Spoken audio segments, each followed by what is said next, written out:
joy in this house? Yes. Hallelujah. The joy of the Lord is my strength. It's not the joy of the world. Right. Yes. The world can be falling apart, and it is. Yes. But I can still have joy in my heart Yes. through Jesus Christ. Yes. Amen. First for New Hope, tag team preaching. Yes. Amen. Yes. First for Brother Josh. Hallelujah. Amen. Excited Yes. to see what God has for him. Amen. Amen. I ask that one thing, you worship with him tonight. Yes. Amen. Amen. Amen. Brother Josh Turner, I give you this pulpit. Preach your name.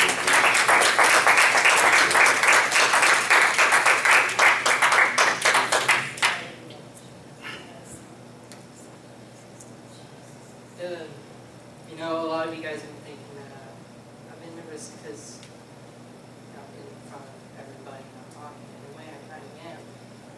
But to admit it, I'm not nervous because of that. I'm nervous of him because that's who I am. But there's still something keeping me from not doing this. And that's God. Jesus. Because I have faith in him and God stands with the faithful. And that's what I'm going to be talking about tonight. Should have probably done this before I got here.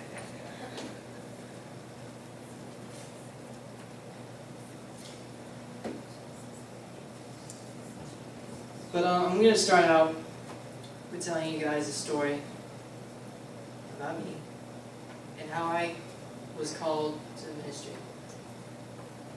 It was a Wednesday. Oh yes, you made this. It was a day youth camp on Wednesday afternoon service.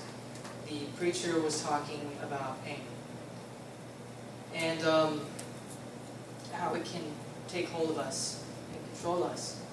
And for me, at that moment in time, I had just lost my grandfather a few months before that. And of course, with all my past, all that pain built up within me. And I had just taken that pain and I stripped it. I took a hold of it. And every time God would try to take it from me, I would just draw away and I would keep hold of it. And I just bury it deep down inside. And it just built up. And all this anger and hate came with it. And it affected me in ways it should. And the pastor was preaching about pain, as I said. And after he got done, he called everyone to the pulpit. He said, if you're suffering from that pain of life, come to the pulpit. And as everybody went, I stayed in my seat. That pain, instead of me gripping it, it gripped me. I was no longer in control of it. It took a hold of me.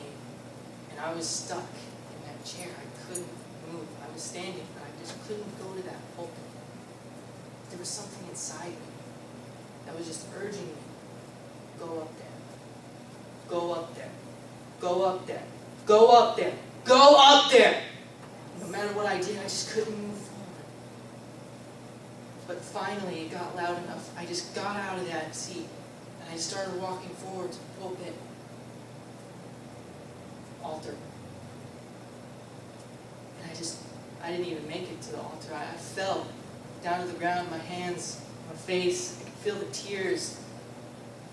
That pain numbed me for so long. But when I got up and moved, I did something and I could feel the pain everywhere. But then I started praying and I asked God, just take the pain away. I don't want this pain anymore. And then I heard something. There was nobody around me. They were all at the altar. It was a pretty big area, so I was kind of on my own. And I heard somebody say this. Right here. I know it was God, because it said, I am here to lead you. so you may lead others to me.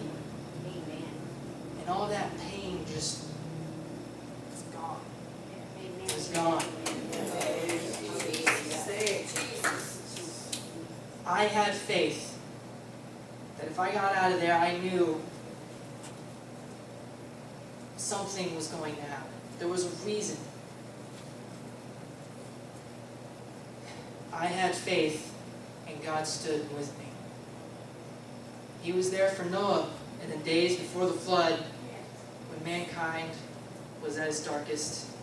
It says in Genesis 6:7, "And the Lord said, I will destroy man whom I have created from the face of the earth, both man and beast, the creeping thing, and the fowls of the air, for it repenteth me, I have made them. But Noah found grace in the eyes of the Lord." These are the generations of Noah. Noah was a just man and perfect in his generations. And Noah walked with God. And Noah begot 3 sons, Shem, Ham, and Japheth. The earth also was corrupt before God, and the earth was filled with violence. Noah faced ridicule for standing with God.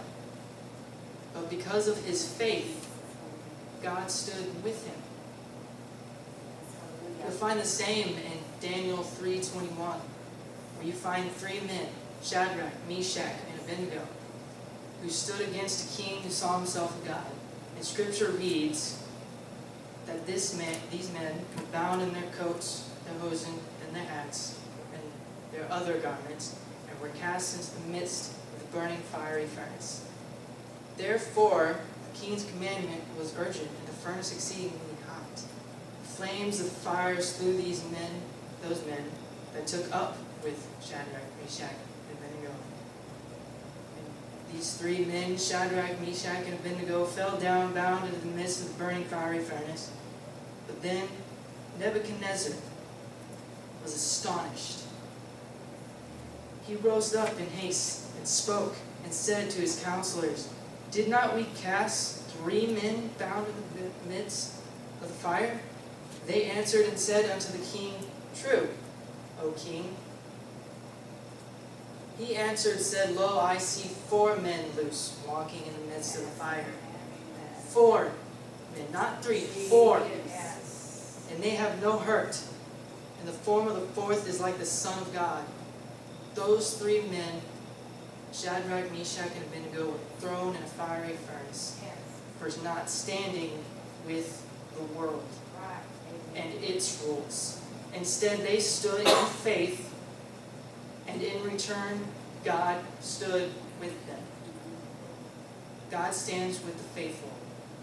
Look at any chapter in the Bible. He stood with David, Peter, Moses, John, all of them, because they were faithful.